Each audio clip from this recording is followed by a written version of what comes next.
All right, what is going on, everybody? We got some hoops to talk about from yesterday, Monday.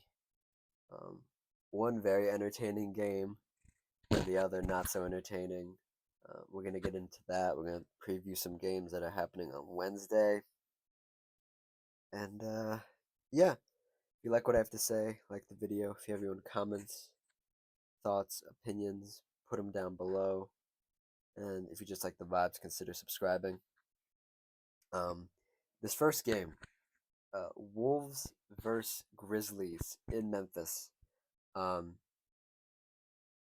I really like this one. I like this one a lot more than I thought I would. The um, the Wolves were very good all the way up until about the fourth quarter, and then they just absolutely threw it away.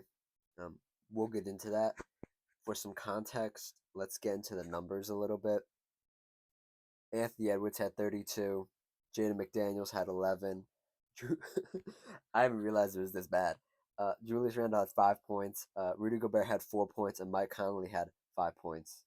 Um, Off the bench, Nas Reed had 29. Rob Dillingham, who this is the first time I got to see Rob Dillingham play, their fresh draft pick from this last draft, 15 points off the bench, 3 for 4 from three.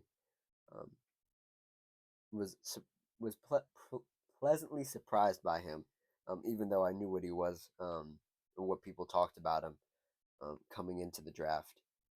Um, on the Memphis side, uh, 24 for Jaren Jackson, uh, leading scorer for the team. Desmond Bain with 22, John Morant with 19, uh, Jaden Wells with 13, and Zach Edey with 2.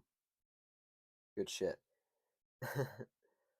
um, Off the bench, not much off the bench for them. Points wise, it was a lot more the defensive stuff for them,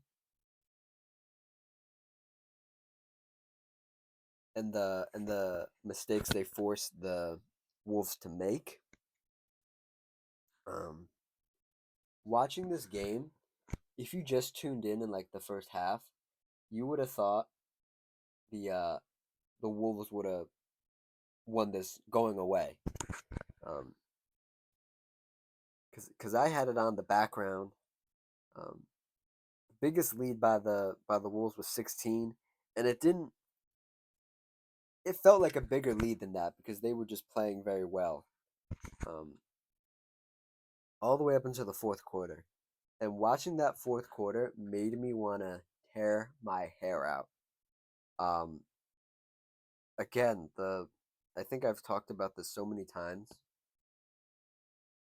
Down the stretch, unless Ant is absolutely on fire, this team sucks. It sucks.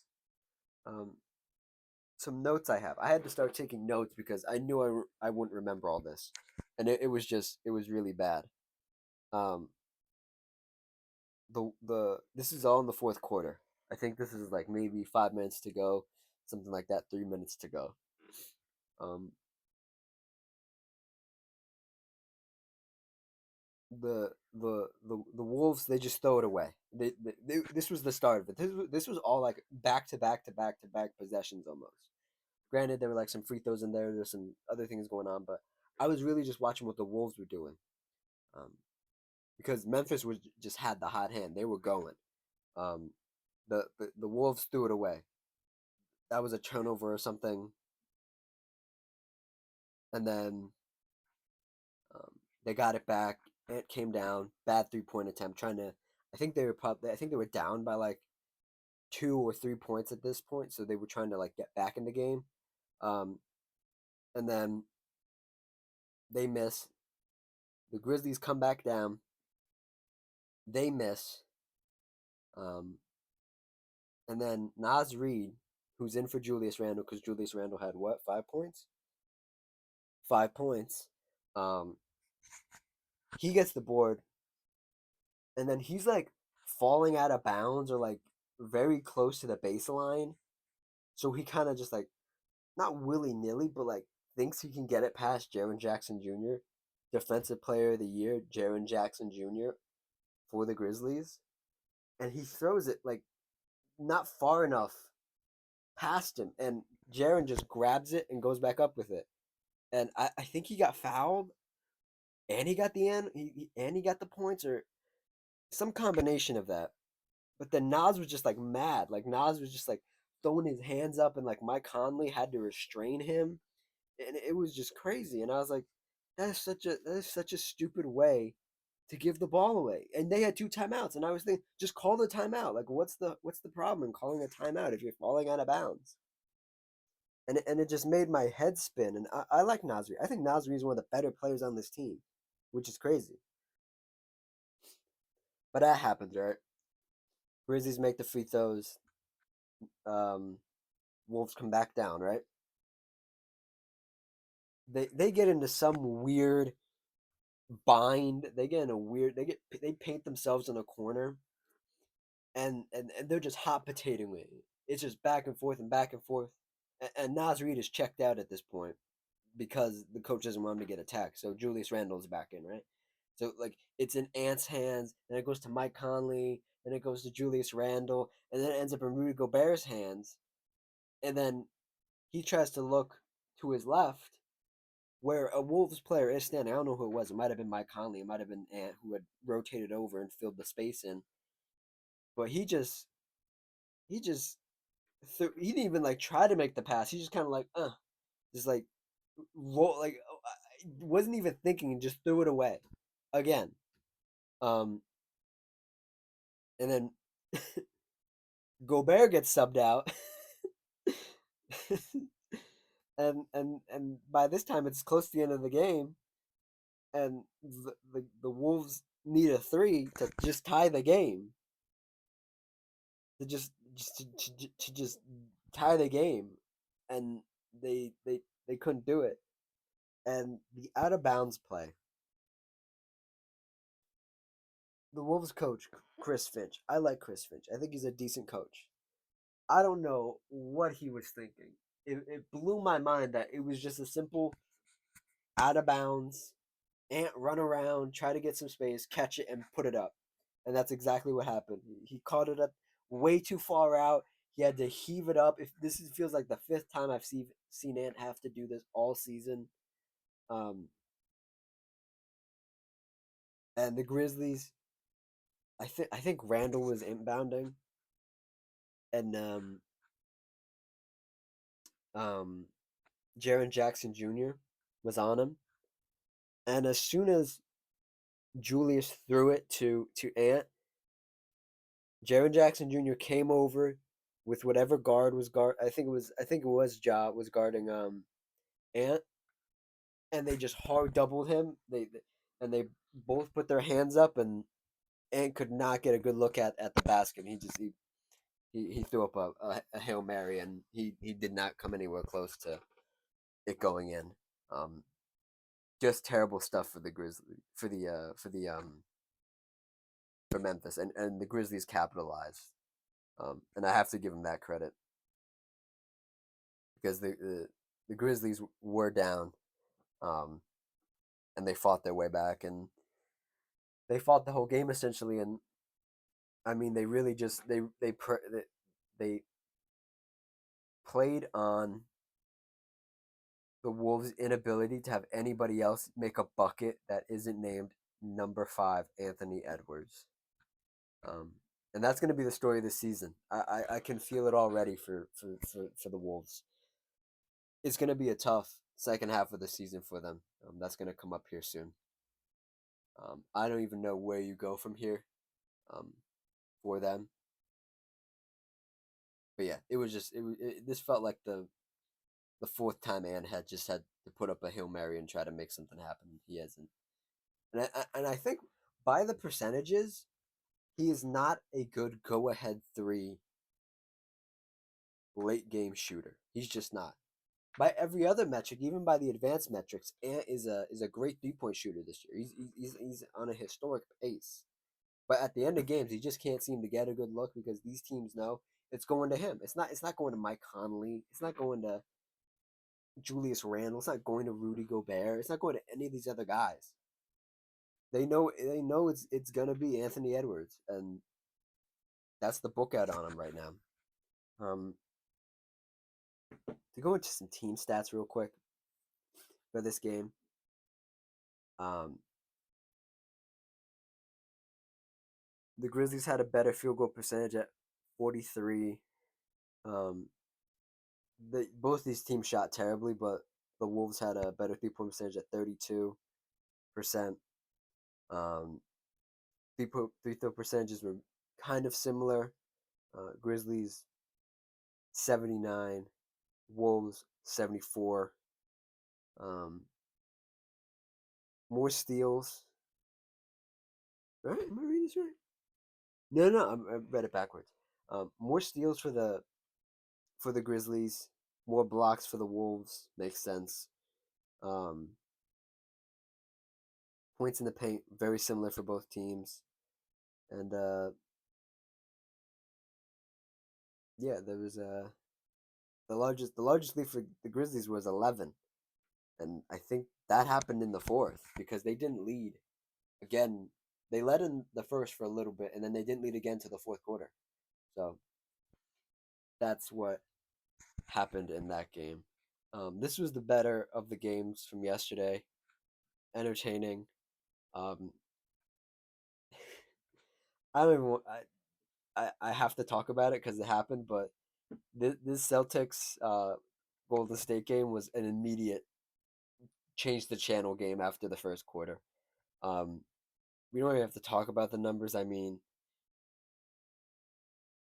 I said in my video, the only way the Warriors win this game is if Steph goes nuclear, and he had 18 points, and that's all I have to say. He had 18 points. And the starting lineup was Steph Curry, Dennis Schroeder, Gary Payton, Andrew Wiggins, and Trace Jackson Davis. There's only one other person in double digits, and that was Moses Moody off the bench with 13. Um, the Celtics um, did everything right. There's about, let's see, one, two, three, four, five, six people in double digits. Nobody had 20 points. Oh, actually, no, pardon me. Jason Tatum is the only one with 20 points. Everybody else is in double digits or um, got on the board at least. Um, anybody that played like 10 or more minutes was on the board for 10 or more points. Um, this game reminded me of. By the way, this is how championship teams play. I just want to make that clear. The Boston Celtics played like a championship team yesterday. Um, and I think this might be the end of their road trip too, which is good for them. Let's see. I just want to make sure this is the end of the road trip schedule. This might be the end of the road trip. They've been on the road. No, wow. Okay. Oh, okay. So they just okay. No, okay. Okay. They've been back. Okay. No, they've been back and forth. Okay, so now the back on the West Coast is what this is the start of like their second West Coast road trip essentially, mini West Coast road trip. Um, they play both teams in LA and then they go to Dallas. So cool. What I was going to say was this Celtics win felt like when the Warriors were good, when they used to just blow teams out, um, and just dominate in every fashion. Um, defense, three, second chance buckets, um, getting to the basket, effort, um, and all that stuff. Um, that's what this Celtics team felt like. Just running it up against this team. Obviously, there's a lot of history between these guys. Um, the largest lead for the Warriors was two. I believe that was in the first quarter, and then the largest lead for the Celtics was, get ready for this, 45. Um, and the Celtics pretty much led in every statistical category.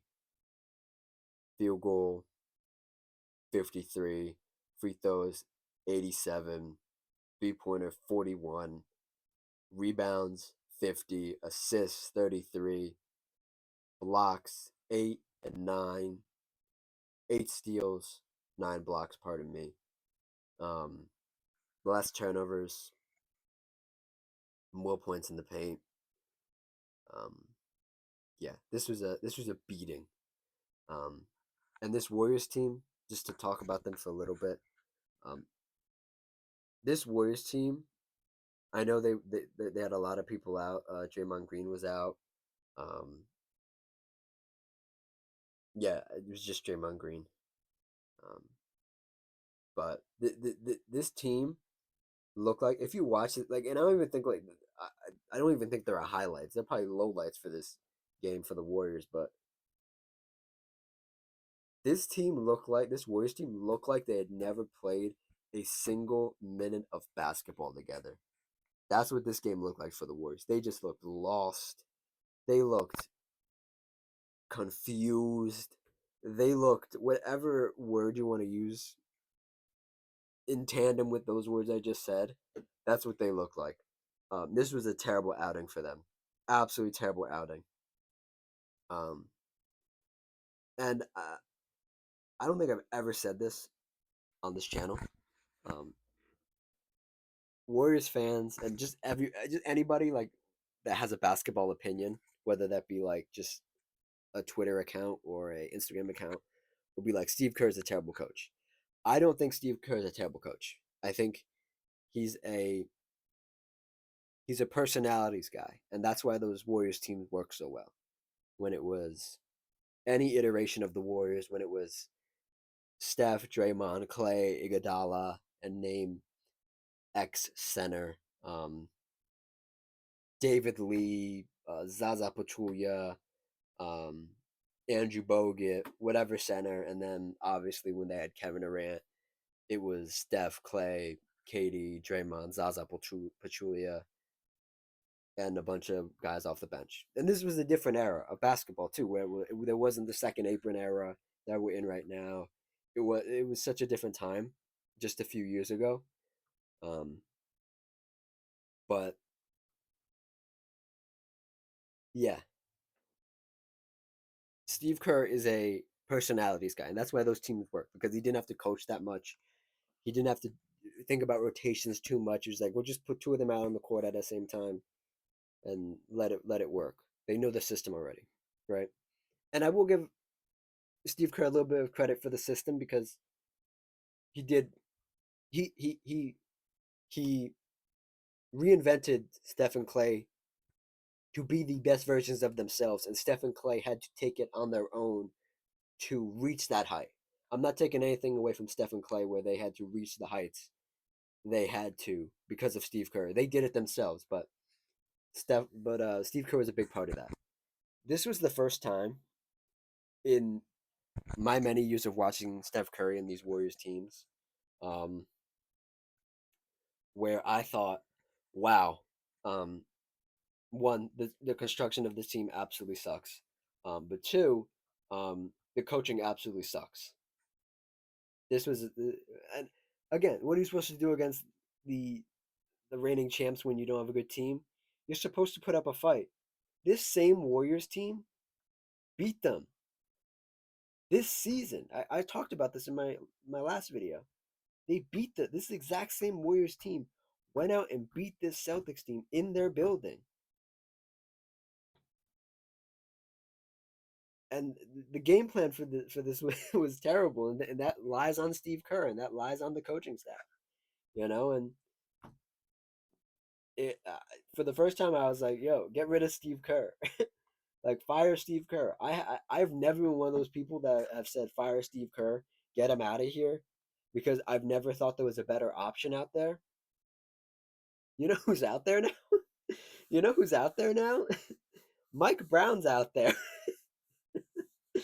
Mike Brown, former Warriors assistant coach, former he's been on a bunch of coaching staffs, but most recently the Sacramento Kings job. He just lost his job in Sacramento. I'm not saying Mike Brown is better than Steve Kerr, but it's looking like this is the end of this Warriors team. And you're gonna need a guy who can coach younger players and bridge the gap between the Steph Curry era and whatever is next. Jonathan Kuminga was also out for the Warriors. I'm just realizing that now. I did not even realize that when I was watching the game. That's how much of a blowout this game was, where they had just the bench in. um, but yeah, that's my thought on the this Warriors Celtics game. It was a bad one. It was a tough watch. I went on the Warriors subreddit, and all the comments were just, "This is the first game I turned off in the first quarter all season." There was a bunch of those kind of comments. So what are you gonna do? Um, to preview Wednesday night's games, tomorrow night's games, because today is, yeah, today's Tuesday. Minnesota versus Dallas. I feel like we've watched this.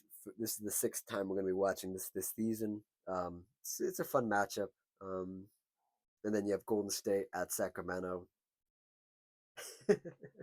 The Sacramento Kings are rolling, man. They might put the beat down on the Warriors again. Um, but give me give me Dallas and give me Sacramento. Give me the two home teams. Yeah, give me the two home teams. Anyway, that's the review for last night games. That's the mini preview for tomorrow night's games. If you like what I had to say, like the video, comment, subscribe. Um, we made it to 50 videos. Um, I don't even know how I made 50 videos. Um, and we're not even halfway through the NBA season. There's a lot of stuff going on that's not NBA related that I do want to touch on. But I think I'll hold off on that stuff till this Rivals week is done, because we got games on Wednesday. Um,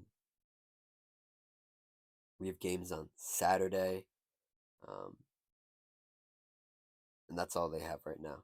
I can't look at the rest of the schedule, but a lot of games going on. Um, so yeah, thank you for listening, and I will see you on next time. Cheers.